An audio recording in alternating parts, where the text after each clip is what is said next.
Good evening. In Luke chapter 15 and verse 2, we see, "This man receiveth sinners." Observe the condescension of this fact. This man who towers above all other men, holy, harmless, undefiled, and separate from sinners, this man receiveth sinners.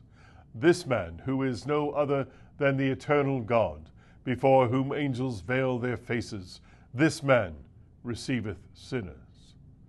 It needs an angel's tongue to describe such a mighty stoop of love. That any of us should be willing to seek after the lost is nothing wonderful. They are of our own race.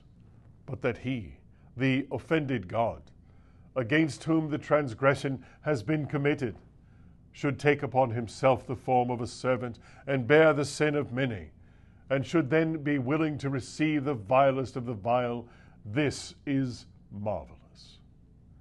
This man receiveth sinners, not, however, that they may remain sinners, but he receives them that he may pardon their sins, justify their persons, cleanse their hearts by his purifying word, preserve their souls by the indwelling of the Holy Ghost, and enable them to serve him, to show forth his praise, and to have communion with him. Into his heart's love he receives sinners, takes them from the dunghill, and wears them as jewels in his crown, plucks them as brands from the burning, and preserves them as costly monuments of his mercy. None are so precious in Jesus' sight as the sinners for whom he died.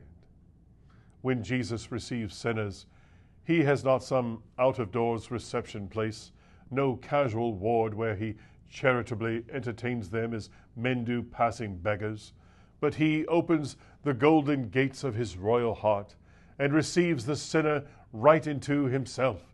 Yea, he admits the humble penitent into personal union and makes him a member of his body, of his flesh, and of his bones.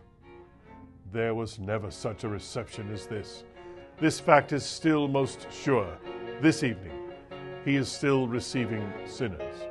Would to God sinners would receive him.